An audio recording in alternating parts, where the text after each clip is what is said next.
Same pleasure. Ooh.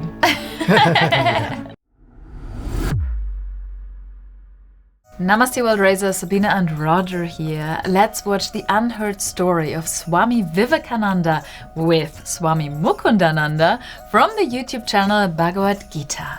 Every 20-year-old must watch this. And as you can tell, we're not quite 20 anymore, but we're going to watch it anyways. We have a lot of friends and followers who are in their 20s. So buckle down and let's get some wisdom, because it's never too early to start seeping in the wisdom. And we absolutely love both of these swamis. Yes. So let's prepare to download and hit that like button for some rainbow power. There is the story of Swami Vivekananda.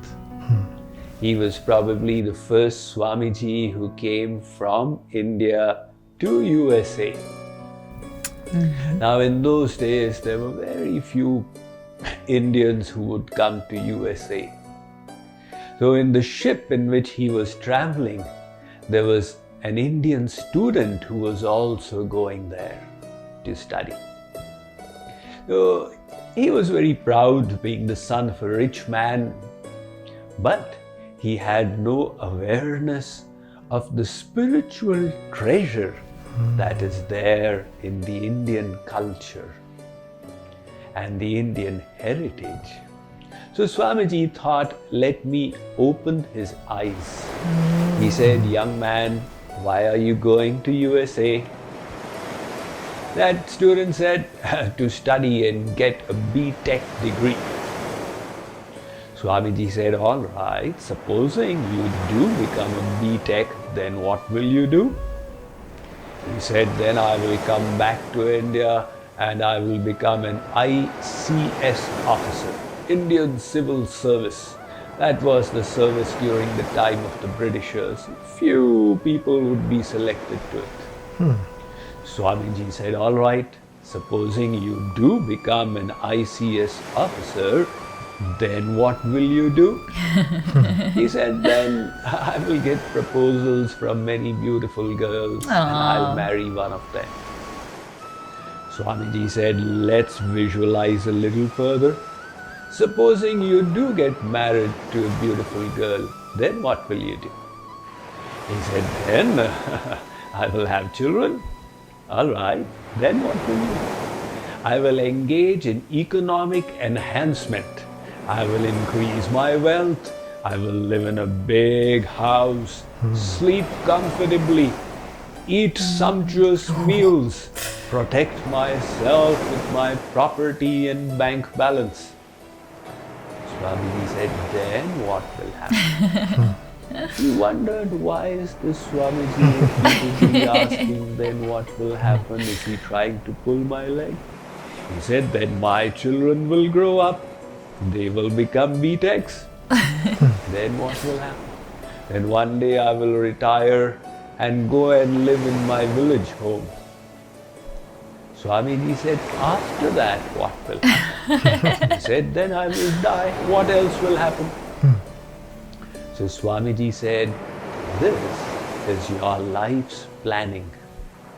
You will become a B.Tech, you will become an officer, you will earn money, you will get married, so you have children, you eat luxuriously, sleep comfortably, protect yourself and die. But tell me, don't the animals do the same activities? All that you said can come within these four: eating, sleeping, mating, defending. Wow. If this is all that you wish to do, what is the need for becoming a B.Tech? The animals are doing the same thing.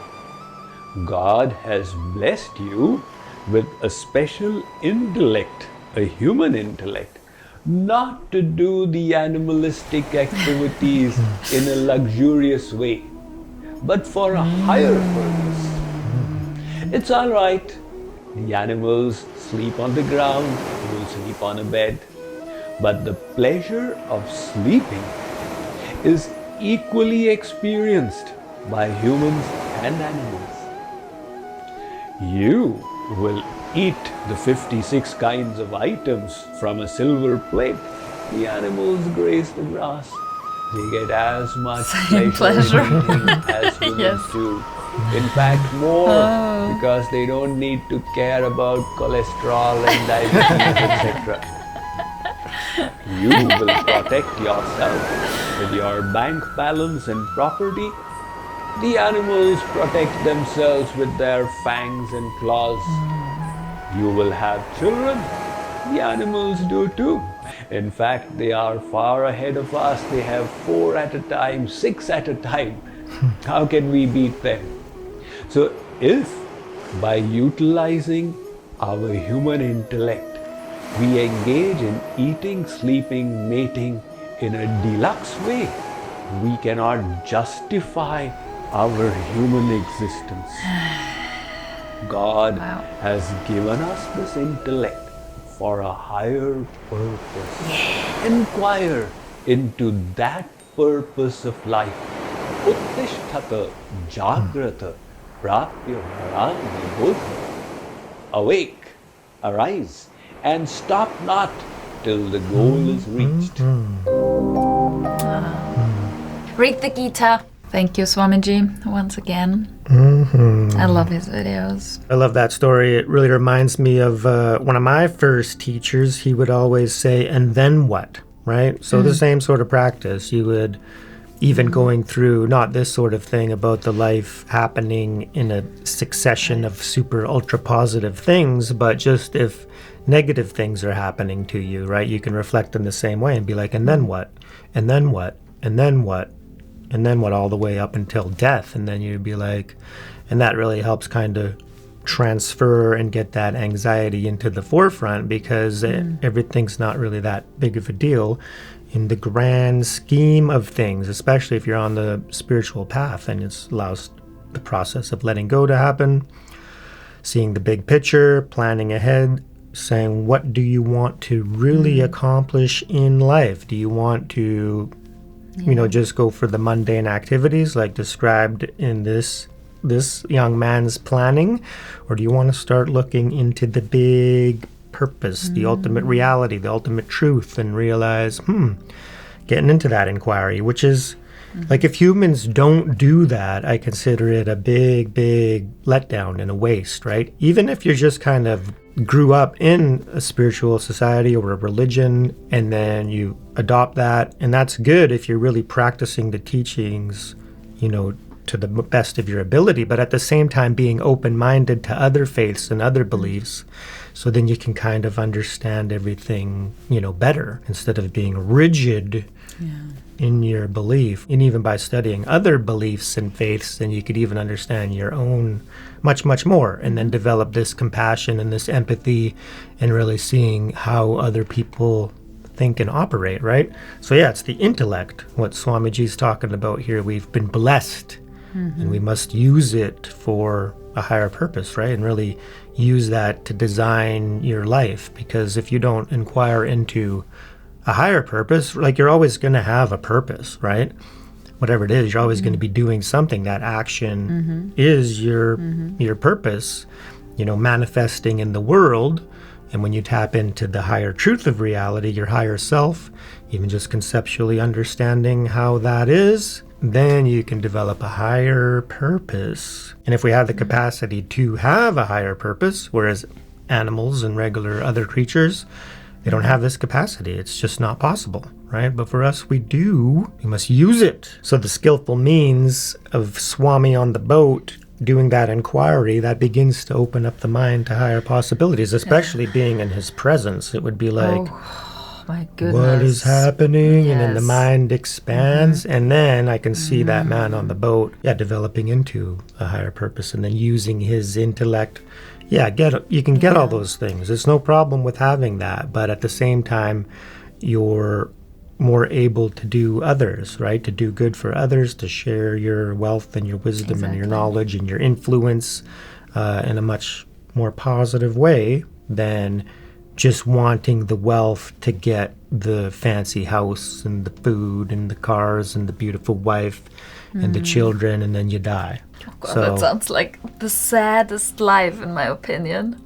It really, really does. A high purpose for me, I would define as being of service to others, cherishing others. Yeah.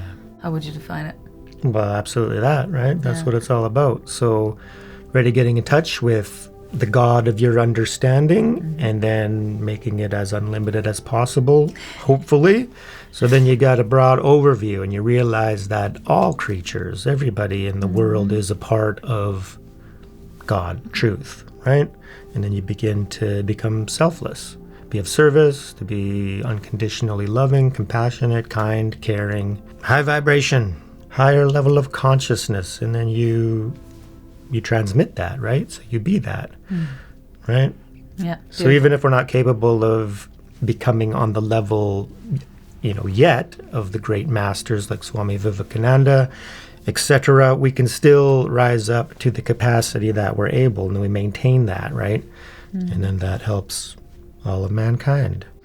So even if you don't think that you're helping the world, just being in a high vibrational, conscious, loving state, but at the same time, being wise, so you're not being taken advantage of, right? Because when you get taken advantage of, and you think that that's being of service, well, that's not the best, because you're also just, proliferating that behavior in others. And then so when you stand up to them, you can also teach them and guide them at the same time. So then you're helping them on their journey as well. So we got to be spiritual yet strong, right? Courageous. Okay, friends. Cool. Let's aim high together for the benefit of all sentient beings. For the benefit of all 20-year-olds. Exactly, and this is how we please God the most. Rise up.